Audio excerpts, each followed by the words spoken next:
Assalamualaikum warahmatullahi wabarakatuh. Selamat pagi anak-anak. Bagaimana kabar kalian hari ini? Semoga selalu sehat.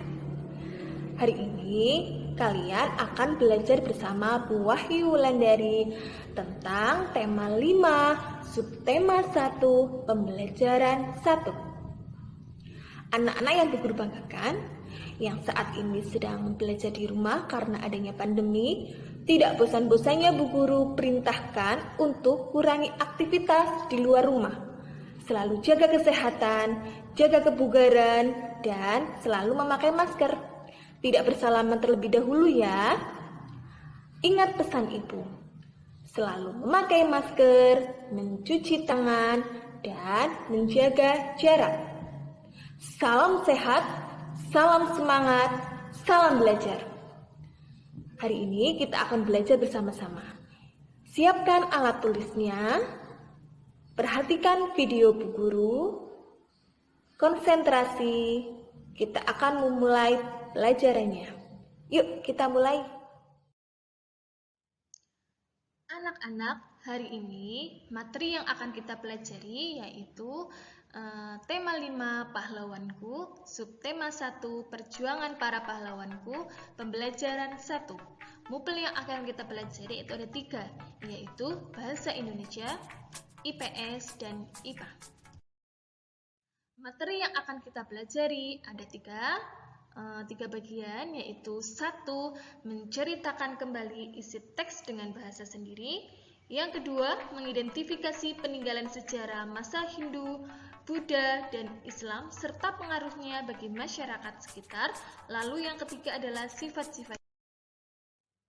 Nah, setelah kita belajar pada pagi hari ini, kalian harus bisa 1.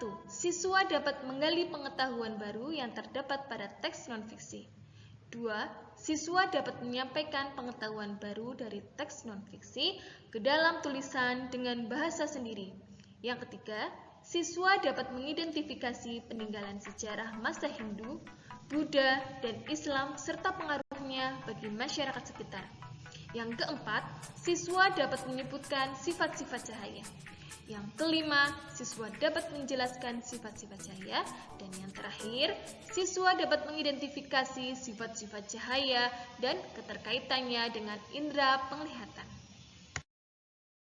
Nah, sebelum kita masuk ke materi pertama, kita akan bernyanyi dulu tentang lagu yang menggambarkan materi yang akan kita pelajari. Yuk, kalian baca di video Bu Guru, simaklah, nanti kita bernyanyi bersama.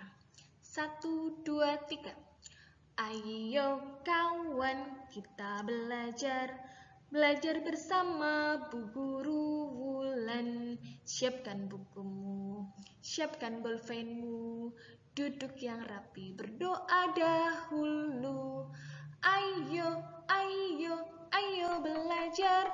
belajar sifat-sifat cahaya, merambat lurus, menembus benda bening, dapat dibiaskan dan dipantulkan. Ayo simaklah dan perhatikan, supaya nanti kalian paham. Ayo simaklah dan perhatikan, supaya nanti kalian paham. Nah, ini secara gambaran secara umumnya materi yang akan kita pelajari. Nah, kayaknya anak-anak di rumah belum pada semangat nih. Nah, biar lebih semangat, yuk kita tepuk semangat. Kalian pasti sudah tahu kan bagaimana tepuk semangat? Yuk, tepuk semangat. Ha. Semangat. Nah, semoga kalian di rumah sudah semangat untuk mengikuti pelajaran dengan bersama Bu Wulan. Nah, anak-anak, kita masuk ke materi yang pertama, yaitu menceritakan kembali isi teks. Nah, bagaimana sih caranya kamu itu bisa menceritakan kembali isi teks setelah kamu itu membaca sebuah cerita? Nah, ada langkahnya. Yang pertama yaitu membaca teks dengan seksama. Kamu harus fokus membaca teks tersebut tanpa memikirkan sesuatu di luar membaca itu. Lalu yang kedua itu menentukan ide-ide pokok dalam teks. Kamu itu harus bisa menentukan ide-ide pokok, pikiran utama. Kamu juga bisa menuliskan di selembar kertas biar tidak lupa. Lalu setelah itu mengembangkan kembali ide-ide pokok dengan kalimatmu sendiri. Nah, sekarang coba kalian siapkan buku tulismu. Nah, siapkan buku tulis dan bolpen. Sekarang Bu Guru akan membacakan sebuah cerita. Kalian juga bisa membacanya di video Bu Guru. Nah, setelah itu kalian mempunyai tugas, yaitu menceritakan kembali dengan bahasamu sendiri. Sudah siap kan? Ya, Bu Guru mulai ya. Raja Purnawarman, Panji segala raja. Raja Purnawarman mulai memerintahkan kerajaan Tarumanegara pada tahun 395 Masehi. Pada masa pemerintahannya, ia selalu berjuang untuk rakyatnya. Ia membangun saluran air dan memberantas. Raja Purnawarman sangat memperhatikan kesejahteraan rakyatnya. Ia memperbaiki aliran sungai Gangga di daerah Cirebon. 2 tahun kemudian, ia juga memperbaiki dan memperindah alur sungai Cupu sehingga air bisa mengalir ke seluruh kerajaan. Para petani senang karena ladang mereka mendapat air dari aliran sungai sehingga menjadi subur. Ladang para petani tidak kekeringan pada musim kemarau. Raja Purnawarman juga berani memimpin angkatan laut kerajaan Tarumanegara untuk memerangi bajak laut yang merajalela di perairan barat dan utara kerajaan. Setelah Raja Purnawarman berhasil membasmi semua perampok, keadaan menjadi aman. Rakyat di kerajaan Tarumanegara kemudian hidup aman dan sejahtera. Sebagai wujud kecintaan rakyat kerajaan Tarumanegara kepada Raja Purnawarman, telapak kakinya diabadikan dalam bentuk prasasti yang dikenal sebagai prasasti Ciarutun. Nah, itu Bu Guru sudah bacakan ceritanya. Kalian harus membaca kembali, lalu catat ide-ide pokoknya, gagasan pokoknya.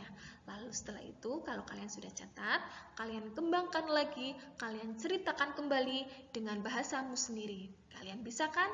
Nah, tugasmu di rumah yaitu menceritakan kembali tentang Raja Purnawarman. Anak-anak, coba perhatikan video yang video Bu Guru. Nah, di situ ada peta Indonesia, lalu ada pahlawan-pahlawan. Di situ ada Sultan Iskandar Muda dari Kerajaan Aceh, lalu Sultan Hasanuddin yang mempunyai julukan Ayam Jantan dari Timur dari Kerajaan Goa Talo Makassar, lalu ada Raja Balaputra Dewa dari Kerajaan Sriwijaya, dan di situ juga ada Majapahit. Nah, Gajah Mada dan Hayam Wuruk, itu kerajaan dari raja dari Majapahit. Di situ juga terlihat ada prasasti-prasasti. Nah, sebuah peninggalan dari kerajaan-kerajaan, ada prasasti Ciarutun dan dari peninggalan kerajaan Tarumanegara. Nah, sekarang kita materi selanjutnya akan belajar tentang pahlawan-pahlawan dan peninggalan-peninggalan sejarah dari kerajaan Hindu, Buddha, dan Islam. Yuk, simak video yang akan Bu Guru. Tokoh dan peninggalan kerajaan masa Hindu, Buddha, dan Islam. Teman-teman Smart Point, siapa saja ya tokoh kerajaan masa Hindu, Buddha, dan Islam? Sultan Iskandar Muda, pemimpin kerajaan Aceh. Sultan Hasanuddin, pemimpin kerajaan Goa Talo, Makassar. Memiliki julukan Ayam Jantan dari Timur, artinya seorang pemberani yang berasal dari benua timur. Raja Balaputra Dewa, pemimpin kerajaan Sriwijaya, Palembang. Mahapati Gajah Mada dan Raja Hayam Wuruk, pemimpin kerajaan Majapahit. Lalu, apa ya peninggalannya? Prasasti Ciaretun, peninggalan Kerajaan Tarumanegara, Bogor. Candi Gedong Songo, peninggalan Kerajaan Mataram kuno. Itu tadi tokoh dan peninggalan kerajaan masa Hindu, Buddha. Itu tadi tokoh dan peninggalan kerajaan masa Hindu, Buddha, dan Islam. Ya teman-teman. Anak-anak, tadi kita sudah belajar tentang tokoh dan peninggalan kerajaan Hindu, Buddha, dan Islam. Pasti kalian paham kan? Nah, kalian simak video Bu Guru dengan seksama. Nah, pelajaran selanjutnya, tentang cahaya. Nah, apa itu cahaya? Nah, cahaya memiliki peranan yang sangat penting bagi kehidupan manusia. Dengan cahaya, kita dapat melihat benda-benda yang ada di sekitar kita. Kita dapat berjalan pada malam hari tanpa menabrak benda-benda di depan kita. Cahaya itu sangat unik. Pelangi yang timbul setelah hujan pun itu berasal dari pembiasan cahaya. Nah, apakah kalian tahu apa cahaya itu dan dari mana cahaya itu berasal? Yuk, kita belajar tentang cahaya. Di sini guru punya 3 kata kunci, yaitu cahaya, 2 sumber cahaya, dan yang ketiga yaitu sifat-sifat cahaya.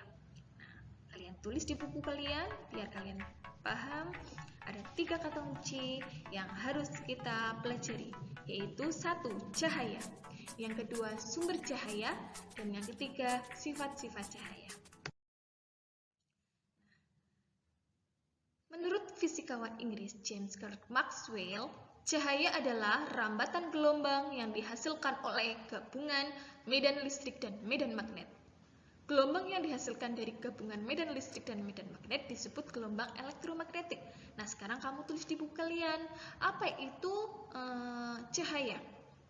Kalau kalian tulis buku, cahaya adalah gelombang elektromagnetik yang dapat ditangkap oleh alat optik atau mata kita. Nah, kalian sudah tahu apa itu cahaya. Cahaya adalah gelombang elektromagnetik yang dapat ditangkap oleh mata kita. Lalu, apa itu sumber cahaya? Nah, kita akan masuk ke sumber cahaya. Sumber cahaya adalah segala sesuatu yang menghasilkan cahaya. Benda yang tidak memancarkan cahaya sendiri disebut benda gelap. Misalnya meja, kursi, papan tulis, bulan, planet, dan masih banyak yang lainnya. Nah, di sini Bu Guru akan mencontohkan 2 sumber cahaya, yaitu ada matahari dan juga lampu senter. Coba, kedua-duanya itu adalah sumber cahaya, tetapi ada perbedaan. Coba, anak-anakku yang di rumah, kalian perhatikan apa perbedaan antara matahari dan juga lampu senter. Matahari juga sumber cahaya, lampu senter juga sumber cahaya, tetapi apa bedanya? Nah, perbedaannya yaitu matahari adalah sumber cahaya alami, kalau senter adalah sumber cahaya buatan. Apa sumber cahaya alami dan sumber cahaya buatan? Nah, sekarang kita pelajari sumber cahaya, karena sumber cahaya itu dibagi menjadi 2, yaitu sumber cahaya alami dan sumber cahaya buatan. Sumber cahaya alami yaitu sumber cahaya yang tidak dibuat oleh manusia, misalnya matahari, bintang, kunang-kunang, dan beberapa jenis ikan di dasar laut yang dapat menghasilkan cahaya. Lalu, apa sumber cahaya buatan itu? Sumber cahaya buatan yaitu sumber cahaya yang dibuat atau diproduksi oleh manusia. Contohnya lampu listrik, lampu minyak, lilin, lampu senter, dan sebagainya. Nah, itu adalah 2 sumber cahaya. Nah, sekarang kita akan masuk ke sifat-sifat cahaya. Nah, Bu Guru punya lagu nih tentang sifat-sifat cahaya yang akan kita pelajari. Yuk, kita nyanyikan bersama-sama. 1, 2, 3. Cahaya-cahaya punya 5 sifat, dapat dipantulkan dan merambat lurus, menembus benda bening dapat dibiaskan, dan juga cahaya dapat diuraikan. Nah, itu gambaran sifat-sifat cahaya yang akan kita pelajari. Sifat cahaya yang pertama yaitu cahaya merambat lurus. Apakah kalian pernah mengamati saat orang ronda malam biasanya itu membawa senter? Nah, saat lampu senter dinyalakan, bagaimana cahayanya? Apakah berbelok-belok? Atau menikung? Atau kan lurus? Nah, coba kalian cari jawabannya di rumah, karena peristiwa tersebut berhubungan dengan sifat cahaya yang pertama yaitu merambat lurus. Ya, jawabannya, jika senter dinyalakan, maka sinar pada lampu senter akan merambat lurus. Nah, apa bukti-buktinya kalau cahaya itu merambat lurus? Yang pertama, jika sinar matahari itu masuk ke celah-celah sempit, misal kalian itu di dalam ruangan yang di dalam rumah, di ruangan yang gelap pada siang hari. Nah, pasti ada berkas-berkas atau garis-garis putih cahaya yang masuk ke dalam rumah melalui jendela atau lubang angin. Dan di situ terlihat sekali garis-garis putih. Lalu, jika cahaya lampu mobil atau senter pasti terlihat lurus. Nah, itu contoh-contoh bukti-bukti jika cahaya itu merambat. Yuk. Selanjutnya, sifat cahaya yang kedua yaitu cahaya menembus benda bening. Nah, kenapa jika kalian itu punya kolam? Nah, kolamnya itu baru dikuras, nah sehingga airnya itu sangat jernih. Kenapa cahaya itu bisa menembus air yang jernih? Kalian itu bisa melihat ikan, bisa melihat batuan di dalam air kolam, yaitu karena cahaya itu dapat menembus benda bening. Nah, benda bening itu apa? Nah, benda bening adalah benda yang dapat ditembus oleh cahaya. Benda bening akan meneruskan cahaya sehingga tampak menembus benda tersebut. Contohnya apa? Yaitu air jernih, lalu gelas kaca bening, lalu kristal, kertas roti, dan banyak lagi sebagainya. Lalu apa cahaya? Benda yang tidak dapat ditembus oleh cahaya, namanya adalah benda gelap. Contohnya yaitu buku, kayu, sendok, garpu, dan sebagainya. Nah, ini adalah percobaan untuk membuktikan cahaya itu dapat menembus benda bening. Praktikum hari ini kita akan membuktikan salah satu sifat cahaya, yaitu cahaya dapat menembus benda bening.